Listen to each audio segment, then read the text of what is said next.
Hola, ¿qué tal? Qué gusto nuevamente saludarlos en esta tarde. Me encanta poderles traer información de cultura general. Y el día de hoy, para mí es un gusto poderles presentar a Roberto Remes Tello de Meneses.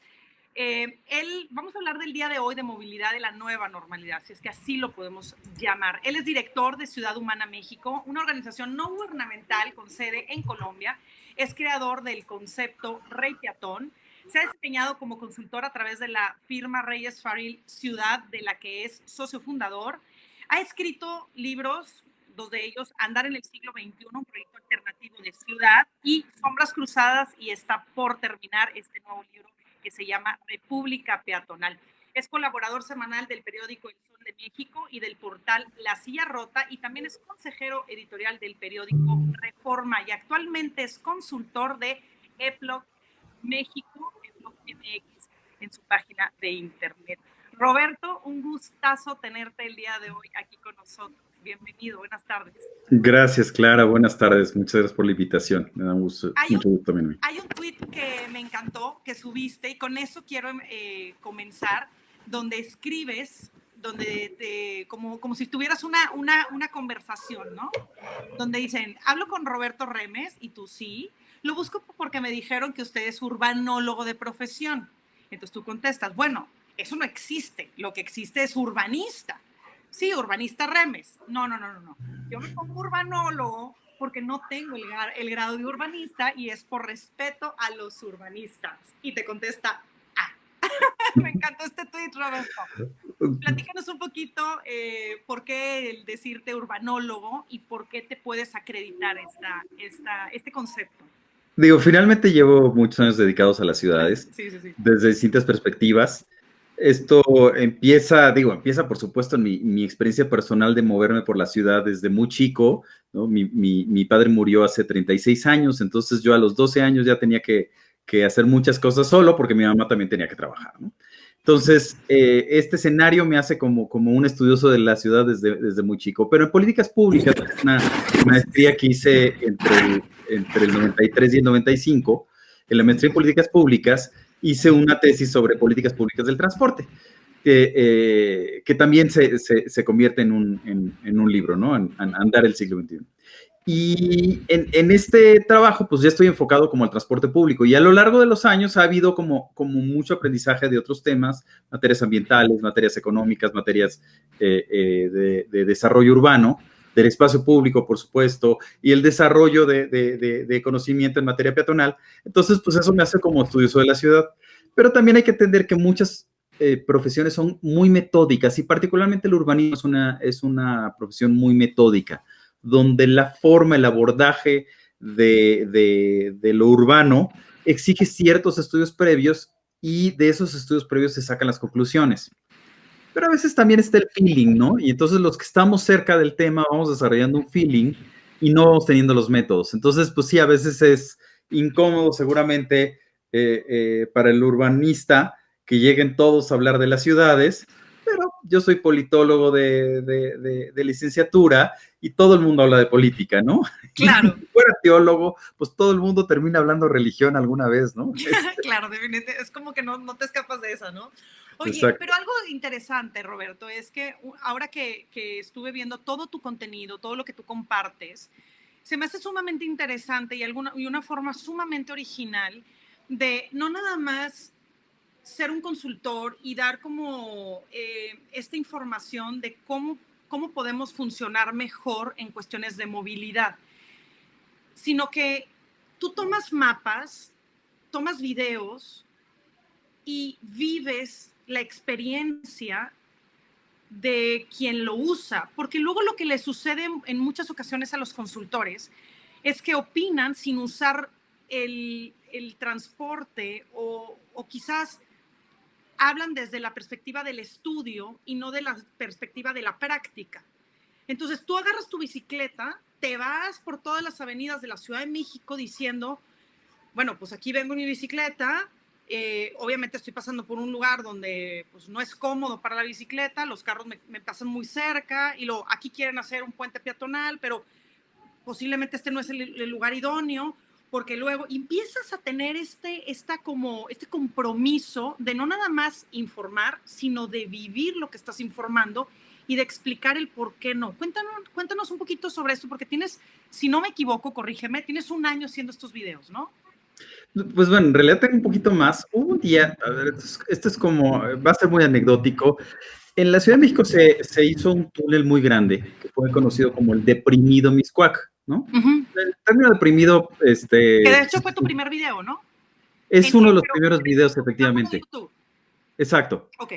Y este video es de 2015, pero antes de este video yo hice la solicitud de información y me la rechazaban y me la rechazaban para dar con los planos. Entonces, finalmente logré, uno me presenta recursos ante la autoridad de transparencia y logré accesar a la información. El día que di con la información, dije, qué horror de proyecto. Era un proyecto malísimo en lo peatonal y dije, aquí va a haber muertos por todos lados. Entonces, tomé fotografías y todo y la autoridad de transparencia me había dado 3 días para consultar las carpetas. Y ellos me dicen, oye, ¿qué crees? Estas carpetas se tienen que ir ya a la Contraloría. Te las tenemos que quitar porque se van a la Contraloría. Le digo, ¿hasta qué hora me das? No, pues te doy hasta la hora de la comida. Pues órale, va, ¿no? Entonces salí yo nervioso por lo que llevaba de información. Pero esto era en el final de las campañas electorales del 2015. Ok. Entonces yo dije, no, a ver, si armo un material ahorita, se va a perder en medio de las campañas o lo va a tomar solamente un partido y esto es un material importante. Entonces me guardé. Termina las campañas 3 semanas después, un día en la noche estoy a punto de irme a dormir y dije, no, hay que hacerle el video, ¿no? Claro, Y de pronto me entero que el video lo ven 10,000 vecinos. O sea, no era un video, era un video de 10 minutos, no era como para viralizar. Lo vieron 10,000 vecinos y se fue a las 8 columnas de Diario de México y se fue a varios medios, etcétera. Y de repente me empiezan a buscar todos los secretarios del gabinete del jefe de gobierno. Y ya de ahí empezó a darse una colaboración, se modificó dramáticamente el proyecto, sobre todo la parte superficial, la parte que convivía con el peatón. Hoy es el mejor ejemplo que hay en el país en materia de infraestructura vial que conviva con el peatón. No hay mejor proyecto de infraestructura vial que conviva con el peatón que el túnel de Mixcoac con Insurgentes. Okay. Y de ahí empecé a hacer algunos otros, pero luego entré a gobierno, entonces eso me frenó un poco la dinámica y luego salí del gobierno y seguí haciendo algunos. Okay. Bueno. Pero ese proyecto que dices que es un gran proyecto, ¿es porque después de este video lograste que hubiera modificaciones? Sí, sí, y que incluso la respuesta del jefe de gobierno fuera, o sea, sé de alguien que estuvo con el jefe de gobierno y le dijo, oiga, tiene que voltear a ver lo que está planteando Remes. Sí, se va a hacer lo que Remes diga, así, Remes diga. Wow. Y entonces me empiezan a llamar y yo empiezo a meterle mano al proyecto. Sí hubo cosas que no logré, que me quedó el gusanito de, ¿no? Esto a lo mejor hubiéramos insistido más o no sé qué, ¿no? Claro. Pero en realidad mejoró muchísimo el proyecto. Hay un par de cositas que, insisto, todavía estarían en el radar para después buscar el momento adecuado para modificarlas. Hay un paso peatonal que se puede lograr pero lo vemos y nunca vamos a ver a ver, por ejemplo, este puente muy vistoso que cruza el río Santa Catarina. Aquí en Nuevo León, sí, claro. Etcétera. Es espectacular, pero no es peatonal, ¿no? En todo caso, el remate de Carranza, ese puede tener como más enfoque peatonal, pero ese tipo de estructuras que cruzan ríos, pues muchas veces son las estructuras peatonales por excelencia en ciudades europeas sobre todo, ¿no? Y nosotros no hemos hecho esa vinculación con los cuerpos de agua, cosa que se podría lograr. Claro, como en San Francisco. Sí, pero me refiero a que sea muy peatonal la infraestructura, ¿no? O sea, todos los cursos de Morones o de Constitución son muy vehiculares y sin embargo, los que conviven con el centro, esos pueden ser un poquito más peatonales, pero hay que lograr que se conviertan en una experiencia y entonces eso cambia mucho las cosas. Roberto, yo siempre he tenido una duda.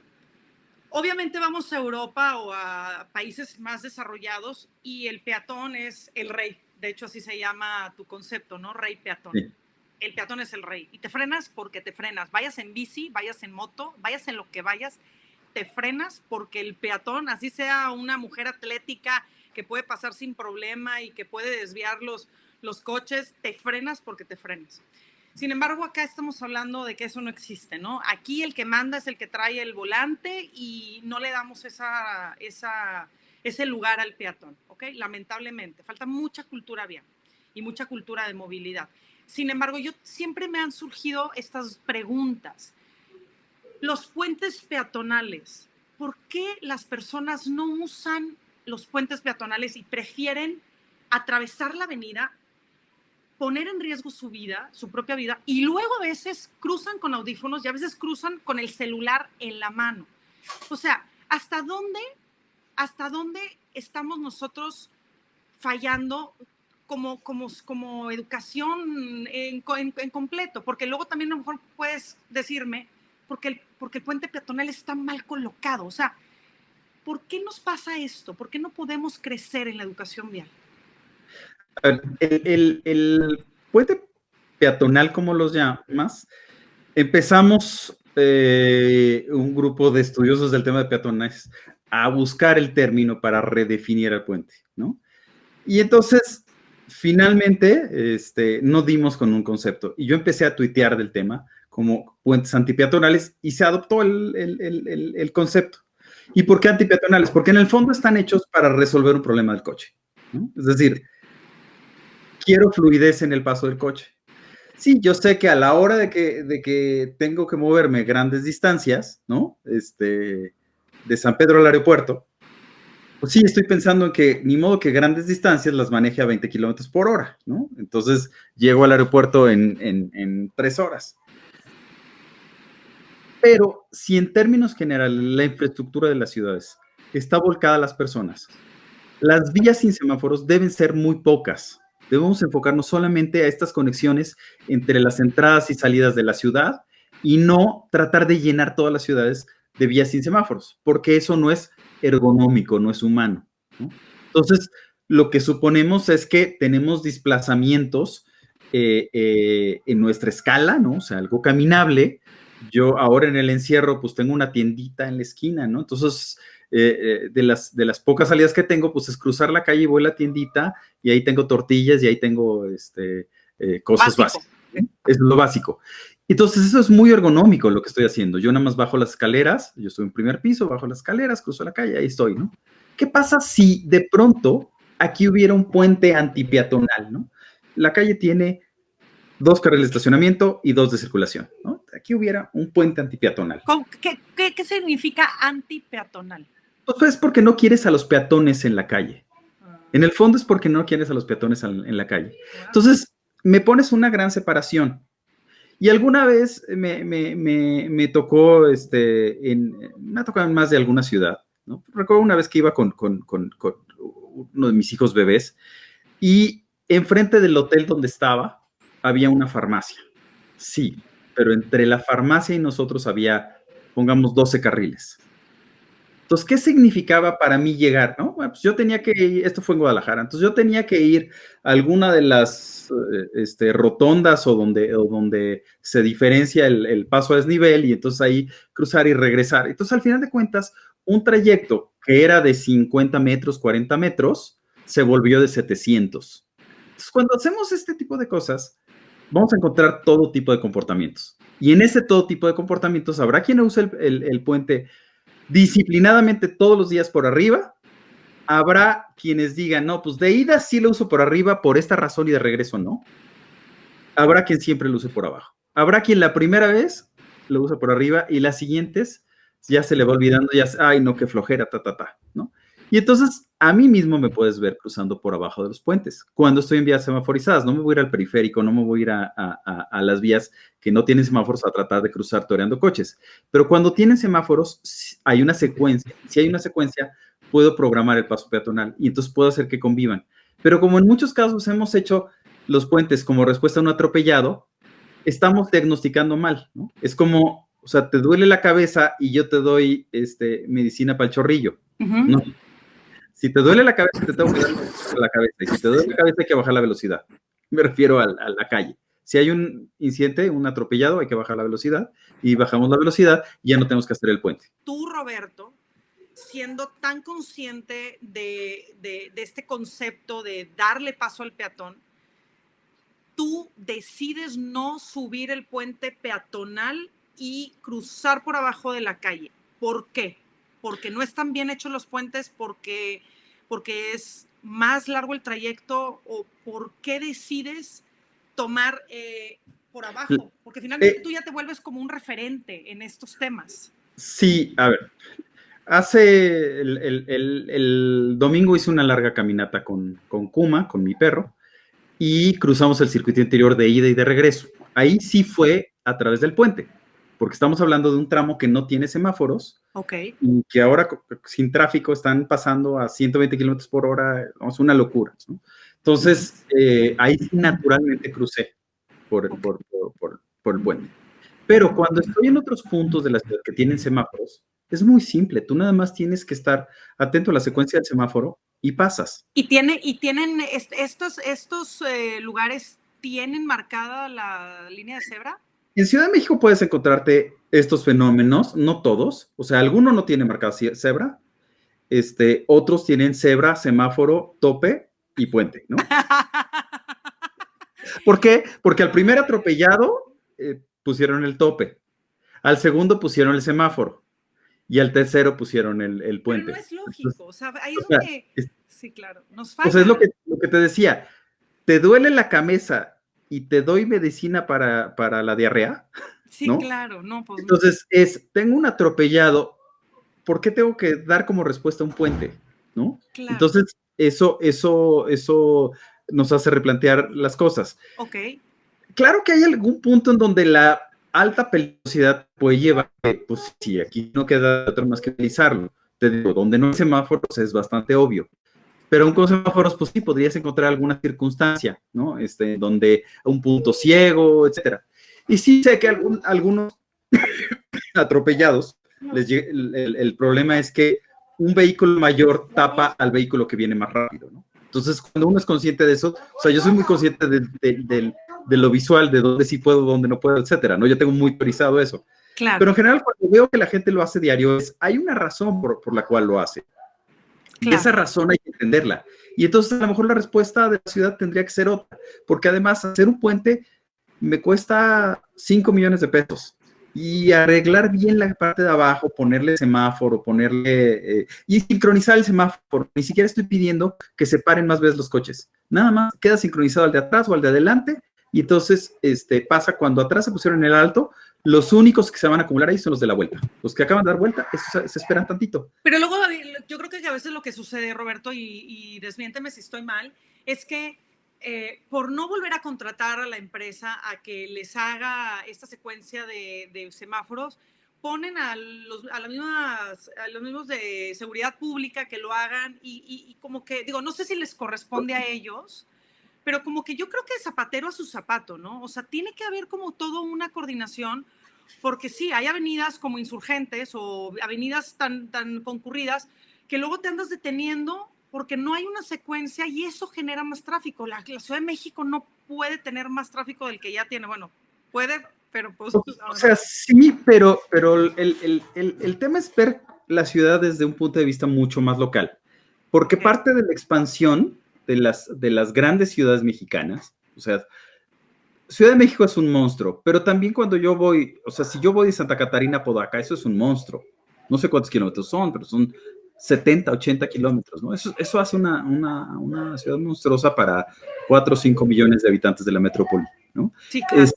Y entonces hacemos que las prioridades de la ciudad sean los individuos que más se desplazan, y eso a su vez nos lleva a otro tipo de escala de compra. Entonces, toda la compra es en centros comerciales y entonces vamos matando los centros de barrio. ¿Qué pasa si empezamos a fortalecer bajas velocidades y la caminata en los barrios? Y donde se pueda, ampliamos las aceras. Ajá. Donde se pueda, hacemos cruceros seguros, ampliamos las esquinas nada más, ¿no? Para que el área peatonal sea mucho más grande las esquinas. Y entonces empieza a hacer algo mucho más local y te das cuenta que, a ver, cuando alguien tiene que salir a perseguir el recurso de la familia, a veces es uno de los dos adultos, ¿no? No los dos. O si los dos es una persona lo hace localmente y la otra persona es la que se desplaza. Entonces estamos poniendo por delante las necesidades del que se desplaza a grandes distancias cuando deberíamos de buscar las necesidades locales, porque entonces ahí sí fortalecemos a los niños, pero también fortalecemos la tranquilidad de los barrios, la seguridad, ¿no? Entonces vuelven los ojos a la calle y se fortalece el comercio local y eso nos cambia las dinámicas de las ciudades. Cuando nosotros nos encontramos estos fenómenos de pobreza urbana, de delincuencia, de drogadicción, etcétera, pues son reflejo de ciudades dormitorio, ¿no? Entonces, pues claro, el empleo está muy lejos de los centros de trabajo, y son o sea, estamos desconectándolos en las soluciones a los verdaderos problemas de nuestras ciudades. Tú lo acabas de mencionar, Monterrey tiene unas distancias enormes, ¿no? O sea, para ir de Santa Catarina a Apodaca, de San Pedro al aeropuerto, o sea, las distancias son muy largas. Dentro de los mismos municipios, las distancias, es más, el puro municipio de Monterrey es enorme, ¿no? De si quieres ir al centro y del centro ir a otra parte, la verdad es que no hay manera que te la avientes caminando o que te la avientes en bicicleta, porque aparte el calor en Monterrey es bien complicado. ¿Tú qué recomendación pudieras dar para cambiar un poco? Porque Monterrey, mira, nosotros yo que he vivido en Monterrey toda la vida, antes tenías una junta, una reunión, te salías con 7 minutos o 10 minutos de anticipación. No me preguntes por qué, pero antes las distancias como que no eran tan largas. No sé cómo explicarlo, pero porque sí, llegabas claro, muy rápido, llegabas directo a la reunión que tenías, no había complicación. Entonces, de repente esto empieza a crecer, empezamos a recibir extranjeros, vaya, las escuelas se llenan de más alumnos que son fuera de Monterrey. Obviamente las empresas empiezan a crecer, empezamos a recibir gente que no es quizás nacida en Monterrey. Obviamente Monterrey se empieza a ver como un México en chiquito, si lo quieres ver de esta manera. Sí. Sin embargo, cuando empezamos a crecer hay una falta de visión por medio de las administraciones, y aparte de una falta de visión, una falta de comunicación entre los municipios y el gobierno para caminar por el mismo lado, ¿no? Entonces empieza como este choque político y estas agendas que empiezan como a cruzarse, y le hace más daño esto que lo que realmente se requiere. Es muy complicado, Roberto, el generar un ambiente de movilidad. O sea, tendremos vida para poder ver que podamos tener transportes dignos, movilidad digna, accesibilidad universal para todos. O sea, ¿en verdad es tan difícil coordinarnos? O sea, sin duda es difícil, pero también las sociedades hay veces que entran en procesos destructivos, y creo que la mexicana ha venido estando en procesos destructivos, lo cual no es inherente a un solo partido político, ¿no? Creo que es inherente a todos los que nos han gobernado nacional y localmente, en donde no se están tomando las decisiones con la profundidad requerida, y al final nos satisfacemos con muy pocas soluciones locales y no con la solución general. ¿Quién anda por ahí? ¿Quién anda por ahí, Roberto? Sebastián. Hola, Sebastián. Hola. ¿Me dejas continuar? ¿Para qué es esto, Robert? Sí, eso es para callar el micrófono, pero no queremos callar el micrófono. ¿Me dejas continuar con la entrevista, muñequito? Roberto, no, sí. No. Las entrevistas... Pon el micrófono. Créeme, que lo más bonito es esto, que tengamos a nuestros hijos con nosotros sin importar de lo que estemos hablando. Así que tú sigue platicando y tú sigue apapachando a tu hijo, que créeme que nos está sacando una sonrisota. Bueno, entonces lo que decía es, hacemos garbanzos de a libra, ¿no? Para no darle más rodeos, hacemos garbanzos de a libra, y lo que necesitamos es, pues ojalá que todos los garbanzos pesaran 1 libra. Entonces necesitamos como muchos proyectos simultáneamente, y que todo el recurso y todo el esfuerzo institucional vaya hacia la misma dirección. Y cuando te digo la misma dirección es, o sea, si Monterrey, un problema es el calor, y me queda muy claro, y he caminado a Monterrey, pues no sé si a los 40, pero sí arriba de los 36,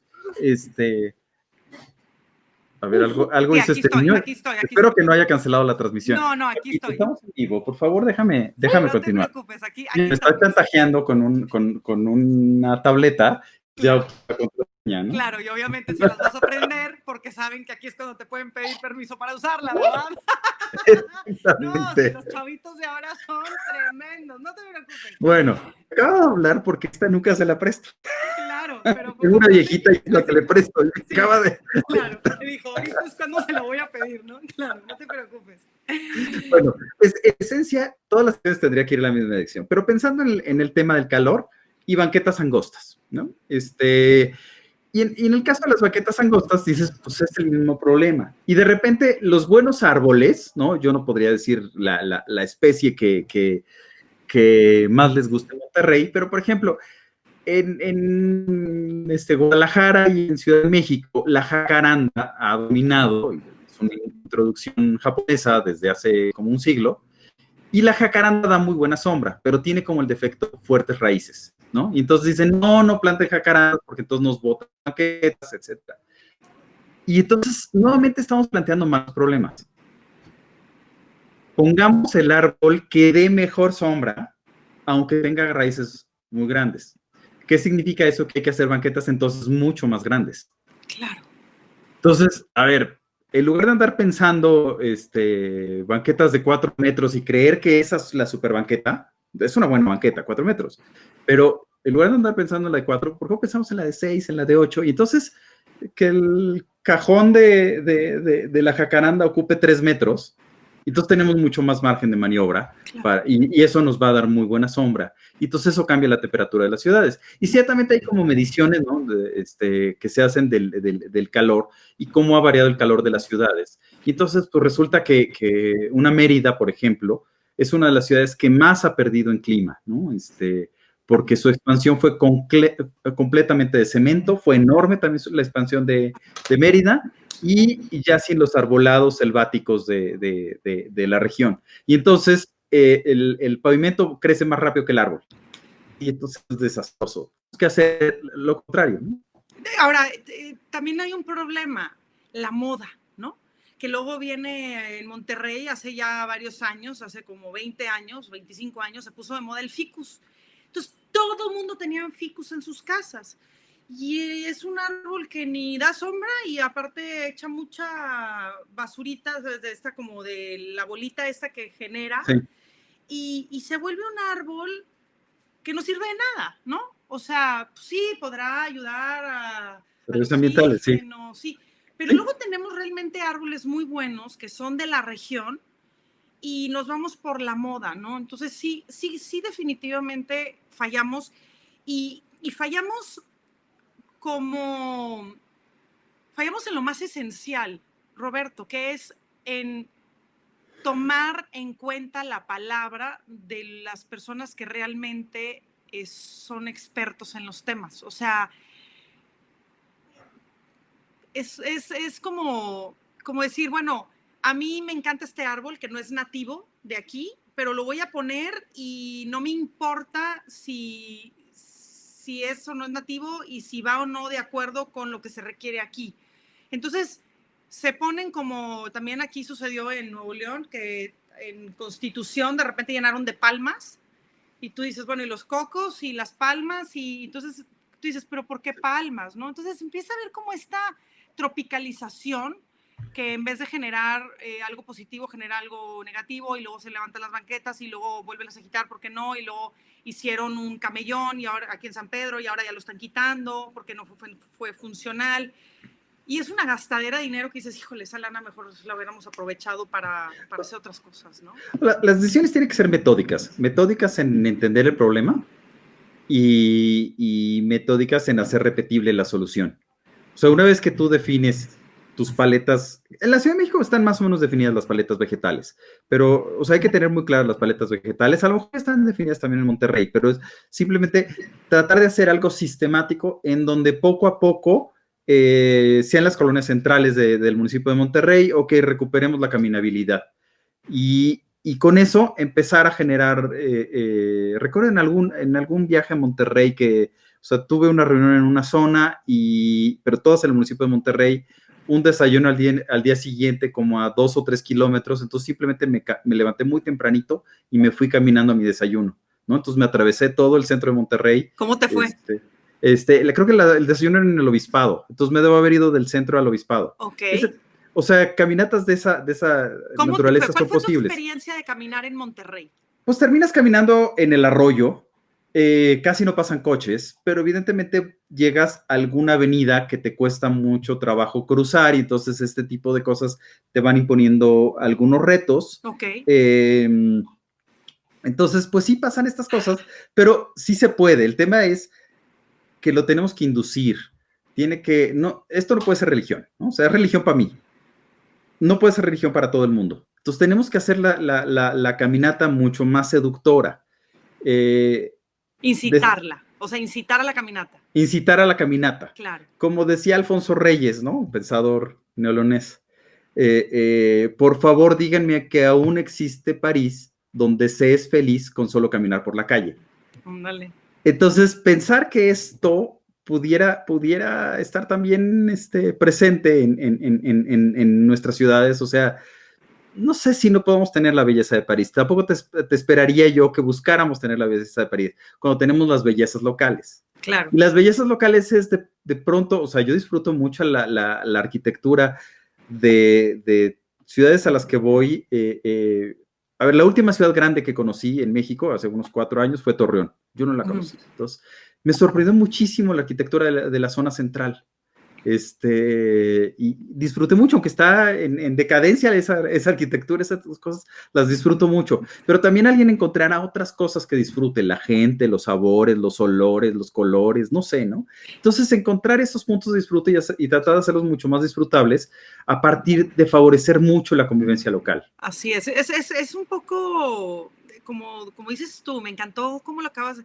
El seducir y el incitar, ¿no? El que sea atractivo caminar. Sin embargo, hoy en día, Roberto, aquí en Monterrey es bien complicado el tema de la contaminación. Se ha disparado de una manera increíble. O sea, nosotros somos un valle, ¿no? Monterrey es un valle. Estamos entre montañas. Y ver cómo estas nubes están literal detenidas ahí con estas nubes grises, pues es muy doloroso y obviamente por otra parte cuesta trabajo con este calor, con esta contaminación, el realizar. Yo creo que el tema de seducir para que la gente la incitemos a caminar va mucho más allá. O sea, tiene que ser desde cuidarle el ambiente, cuidar la contaminación. O sea, hay muchas cosas que podemos hacer, pero obviamente se requieren, lo voy a decir sin miedo a decirlo, se requieren muchos pantalones para tomar este tipo de decisiones. O sea, realmente creo que hay muchos intereses de por medio. Y es muy triste ver que las enfermedades respiratorias han aumentado en el área metropolitana porque no se toman decisiones, porque obviamente hay intereses en temas de transporte, en temas de movilidad, en temas de empresas privadas. Uh-huh. Y es una lista que podríamos no terminar, pero yo espero que algún día alguien decida no importarle todo eso y ponga orden en todo esto, porque pues Monterrey y México son ciudades espectaculares que tienen mucho que ofrecerle a los extranjeros, al turismo, pero es cuestión simplemente de poner orden, ¿no? Creo que pues no debe ser tan difícil, ¿no? Yo creo que muchas veces hay que alinear los intereses. Y yo creo que hay que prejuzgar también menos los intereses. O sea, hay muchos intereses locales, o sea, si tú ves hacer acciones peatonales, a veces hay resistencia muy local de no saben qué va a pasar o ven como muy importante que dentro del barrio o de la colonia haya fluidez en el tráfico, cuando justamente, ok, busquemos algo distinto en las avenidas, pero en el caso del interior de los barrios, deberíamos de buscar cada vez menos velocidades, pero a veces también encontramos estas resistencias, pero sí entendería yo que transportistas, pues sí, tienen el control de todas las rutas y tienen el control de todos los concesionarios, y ok, ¿de qué manera podemos hacer que ellos ganen y la ciudad gane? Creo que sí puede haber ese tipo de negociaciones y que seamos menos puristas, y con el comercio informal deberemos de tener las mismas negociaciones, y, o sea, tratar de entender que debe haber un interés privado que respetemos y un interés general que empujemos. Y sí, o sea, diría eso, que la ciudad debe tener una orientación, que busquemos caminar hacia formas más sustentables, nuevas formas de convivencia, alinear los intereses, y creo que así es como se pueden dar las transformaciones. Hay que construir a ver, por ejemplo, que urbanistas urbanólogos formen parte de los tomadores de decisiones. Claro. El gobernador de Jalisco es urbanista de maestría, por ejemplo. Es el primer caso que yo tengo identificado, ¿no? ¿Y qué tal? ¿Cómo van en Jalisco? ¿Ha hecho algo al respecto? Digamos que se ha rodeado de gente que quiere hacer cosas. Y eso me parece que es un avance muy importante, ¿no? Entonces, ahora, no tendría que ser urbanista, pero es un caso interesante que Enrique Alfaro no se había visto antes, pues, tenga ese antecedente. Bueno, si empezamos a ver como antecedente el que las personas se interesen mucho más por las ciudades, desde tiempo atrás, ¿no? No nada más por la frase fácil de sí, voy a transformar la movilidad, ¿no? Arriba el peatón y me muevo en bicicleta ¿no? Y lo podemos ver en Ciudad de México, hay un alcalde que se mueve en bicicleta y estas cosas, claro. Pero ¿de qué manera esto se transforma en cambiar el ritmo de transformación para que pues lleguemos a puerto, ¿no? Quiero hacerte dos comentarios, Roberto, para terminar con esto. La primera es que aquí en Nuevo León, desconozco si fue a nivel nacional, pero se elevó la venta de bicicletas. Tengo un amigo que es ciclista y me dice, Clara, yo voy a la tienda donde compro todos los accesorios de mi bicicleta, ya no hay bicicletas. Se vendieron todas las bicicletas. Ahorita vas a todas las tiendas, se vendían, o sea, hay una demanda por bicicletas que incrementó de una manera muy, muy interesante, ¿no? Obviamente con la cuarentena, como que la gente dijo, a ver, nos cerraron los parques, supongamos, aquí en San Pedro, en Calzada del Valle, cerraron Calzada del Valle, donde todo el mundo sale a correr. Ajá. Entonces se incrementó la venta de las bicicletas. Y en lo segundo, Nuevo León está en el proceso de la ley ambiental del Estado para integrar el delito de ecocidio. Con esto buscan un castigo para quienes acaben con las áreas verdes en la zona metropolitana de Monterrey. ¿Qué comentarios tienes al respecto de estas dos situaciones? O sea, de la de las bicicletas y sobre la ley ambiental. Bueno, sobre las bicicletas, básicamente, creo que tendría ya una opinión, porque lo otro es demasiado particular, como que tendría que estudiarlo. Pero en el caso de las bicicletas, sí tengo identificado que está subiendo la demanda por bicicletas.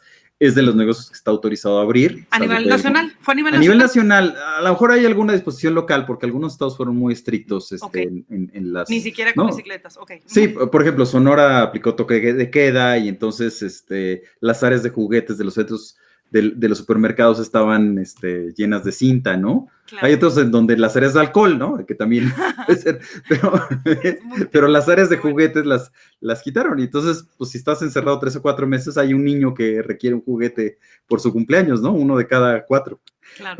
Pero pensando en lo de las bicicletas, bueno, pues eso da cierta esperanza de que las fabricantes de bicicletas nacionales o internacionales van a tener trabajo y eventualmente puede ser que ganen más después de la pandemia, pero esto tiene que dar lugar como a ciertas políticas que no estoy viendo en ningún lado.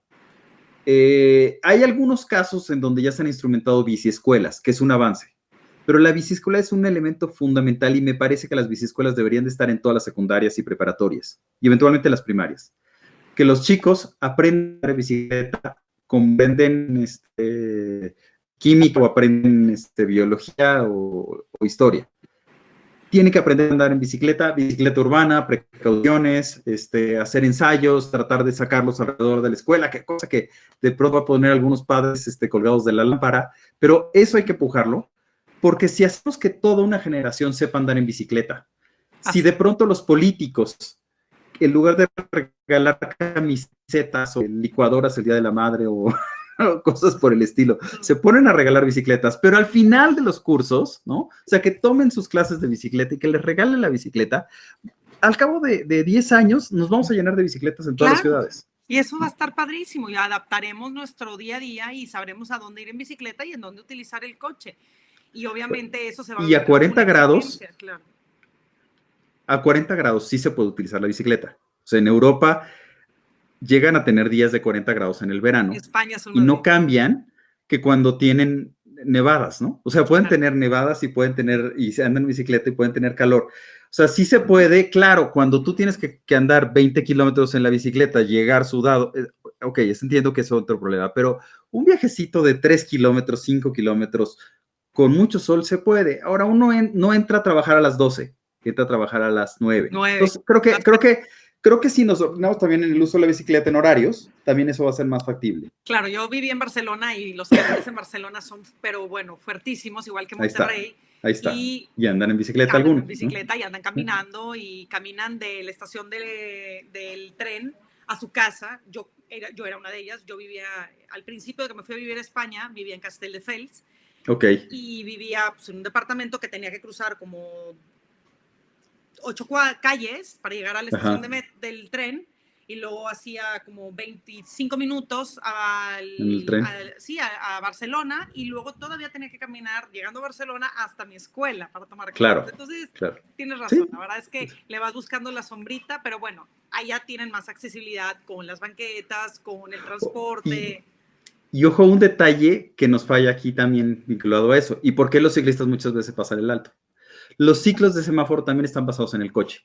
Para dar la máxima fluidez al coche, a veces tardamos 2 minutos de espera, ¿no? Entonces, con 2 minutos de espera en la bicicleta o como peatón en el sol, etcétera, claro. ¿Por qué te vas a esperar, no? O sea, en cuanto veas un huequito, te vas a lanzar.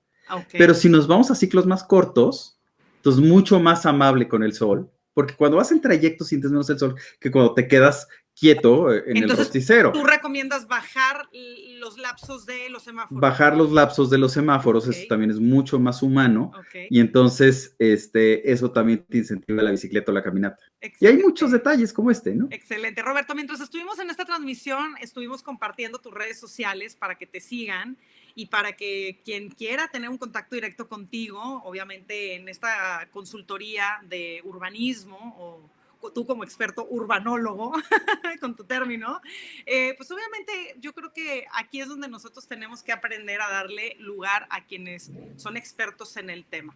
Ha sido un gustazo platicar contigo, Roberto. Sé que es cuestión de, como dices tú, ¿no? De alinear los intereses de todos. Yo creo que lo dijiste bien. No es como decir, todos se friegan, sino cómo vemos la posibilidad de que a todos nos vaya bien, haciendo unos ajustes para que todos convivamos en armonía. Gracias por habernos acompañado, Roberto. No sé si quieres decir algo antes de terminar. No, yo creo que es eso, que yo creo que también el racionamiento del uso del carro tiene que ser intuitivo y que sí, a veces parecemos como coches los que promovemos estas transformaciones, pero si entendemos en qué viajes, incluidos los viajes que yo realizo en coche, ¿no? En qué viajes el coche es absolutamente necesario y en qué viajes es sustituible, ¿no? Y entonces empezar a generar que las condiciones que haya para el coche sean justo para esos viajes insustituibles, incluyendo adultos mayores, personas con discapacidad, familias grandes, etcétera. Lo importante es que sigamos compartiendo esta información y que siga habiendo más Robertos Renes donde nos den información. Más urbanólogos.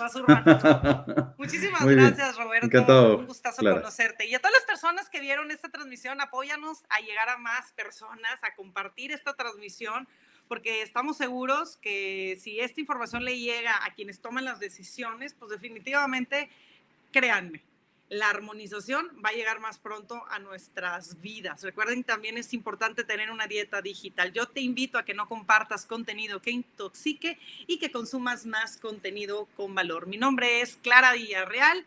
Gracias por habernos acompañado y los veo nuevamente el viernes aquí a las 5 de la tarde.